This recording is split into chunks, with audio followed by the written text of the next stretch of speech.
What is up, gamers? We are back for part two of our retro gaming console chat and discussion.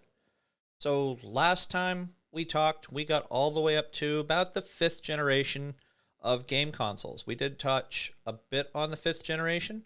There might be a couple that I didn't quite get a chance to touch on, but we're going to talk about that today. So, make sure you hit that like and subscribe and turn on those post notifications, and we will finish up part two of our retro gaming talk. Stay tuned.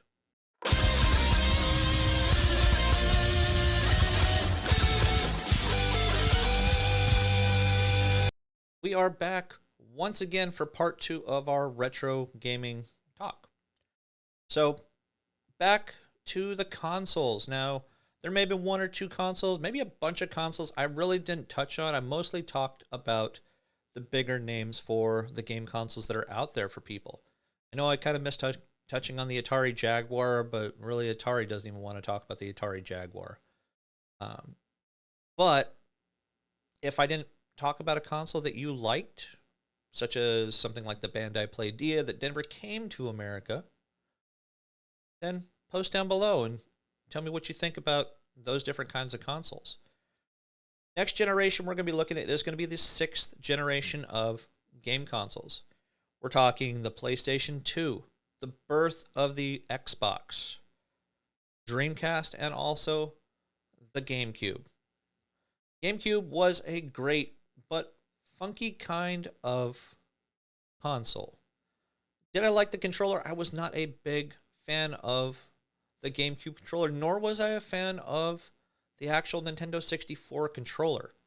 But for some people, and some of those games, they worked. You ever play Mario Party on N64? You had a permanent welt in the middle of your hand because you're going like that for some of those games for Mario Party. It was just insane on what kind of damage you could do to your hands. And at that time, if you had actually sent Nintendo a picture or proof that you were hurting your hand, they actually sent you a glove.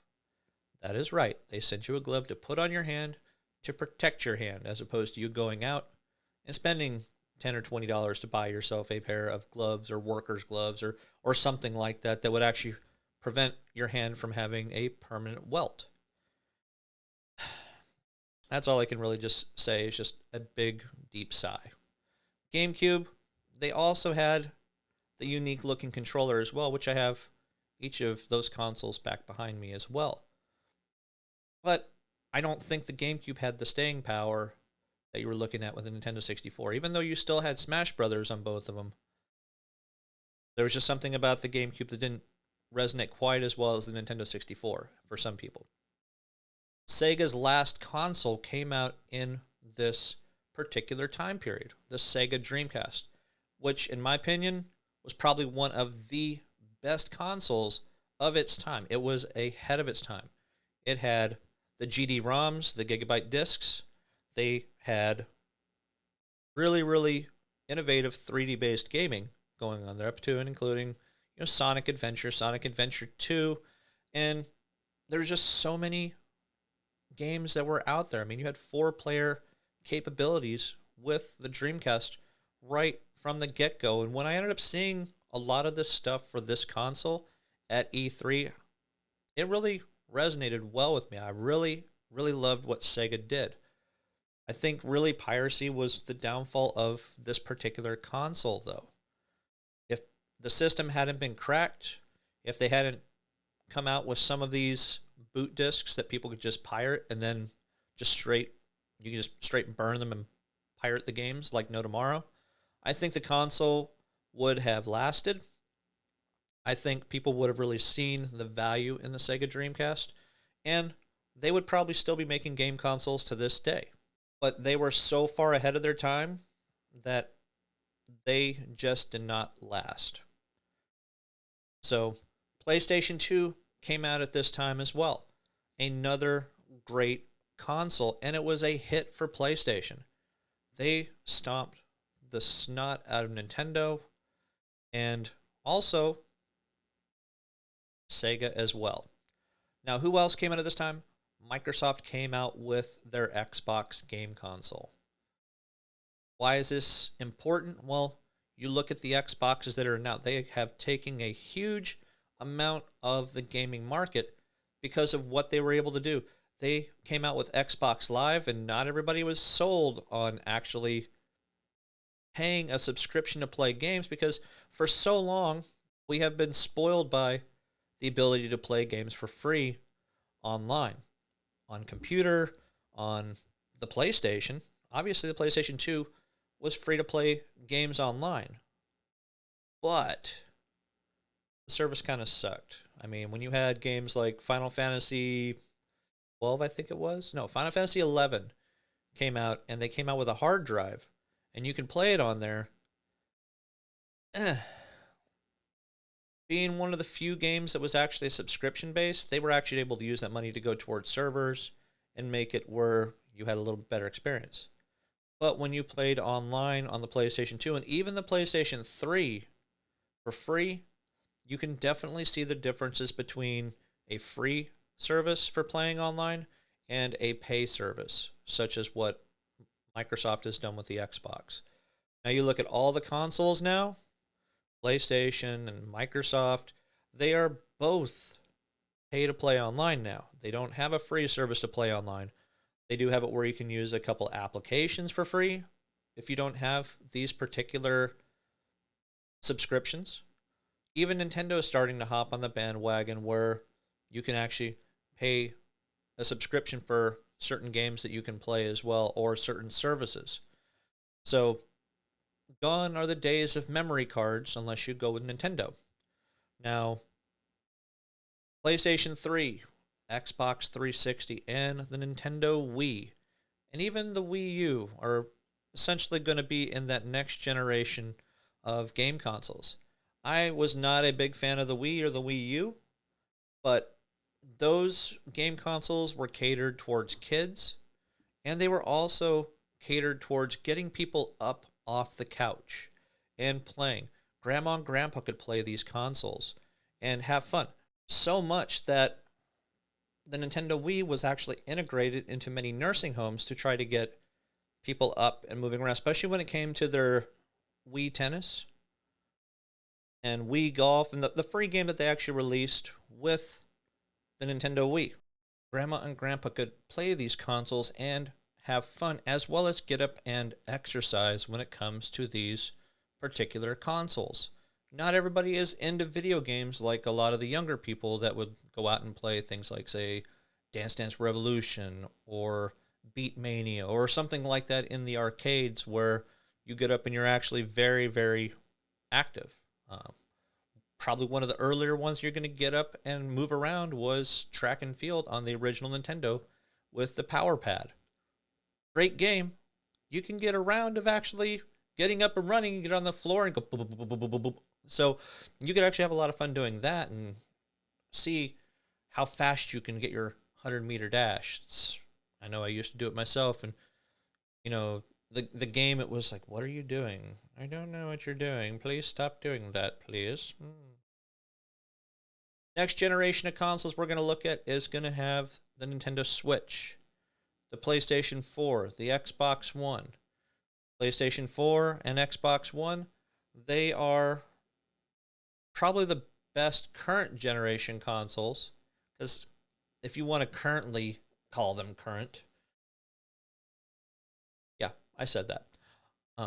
You can still find these consoles, especially the Nintendo Switch, because you really can't find the PlayStation 5s and the Xbox Series X and S's. They've had many different variations of each of these consoles, where they've had Minecraft versions and things like that when it comes to these different consoles, which has really enhanced people's want and need and urge to get these particular game consoles for not just collectors, because if you were collecting every single one of these limited edition consoles that came out, one, you've either got a lot of money on your hands and a lot of time to actually find these things, or you have a warehouse that you just want to make a gigantic game room, which, man, that would be a huge game room. Can you imagine these limited edition consoles, how many people would actually have? I mean, you look at all the way back to the original Nintendo, and they had them with games. You know, Rob the Robot, you had it with Track and Field. Obviously, almost all of them came with Super Mario Brothers. Duck Hunt. Super Nintendo had many different variations. They had Donkey Kong version of it, if I'm not mistaken. Same with the Nintendo 64. Look how many different colors they had of Nintendo 64s. Different colored controllers, consoles. Even Dreamcast had some different variations. Now, obviously, going back to Nintendo Entertainment System, they had the two different generations of it, the front loader and the top loader. Super Nintendo, they had two different variations of it. One was a little bit smaller than the other. Genesis had two different versions. Dreamcast only had one. Sega Saturn had one, but Sega Saturn was cool for things like RPGs and working designs games. If you look at some of the games that came out on the Sega Saturn by working designs, those games are a fortune, like Albert Odyssey, Lunar, Silver Star Story, Lunar Eternal Blue. Many of those games are worth hundreds and hundreds of dollars now. Great for collectors. If you really want to start collecting games, you start looking at Nintendo, Super Nintendo. There's some Sega Genesis games. There's not many that people would really look at. Dreamcast, there's not much you can really get on there. On PlayStation, it was mostly RPGs. Your RPGs are the games you want to collect when it comes to those. Nintendo 64, it seems like almost anything is worth its weight in gold if you can find it in the original box.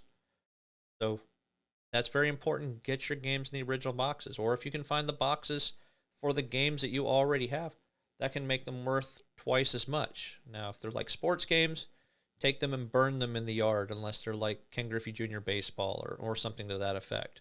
Most gaming titles are not meant to be sports games.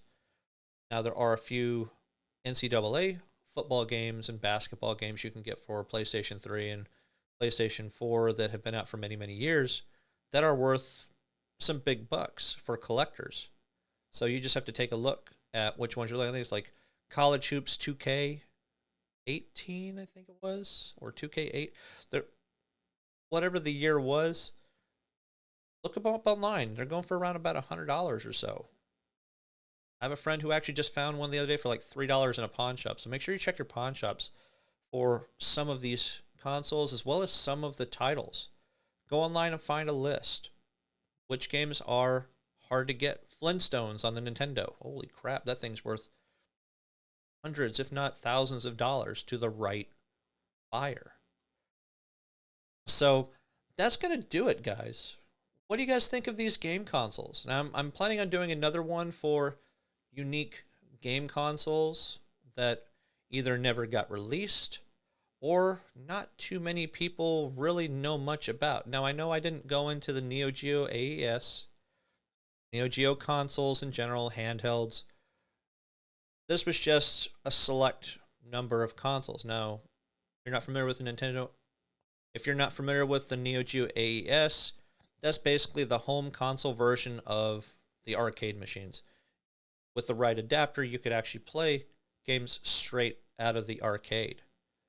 So, Neo Geo CD, CDZ, you had a number one of those particular consoles as well. But if I missed a console that you guys really wanted to hear me talk about, post it down below.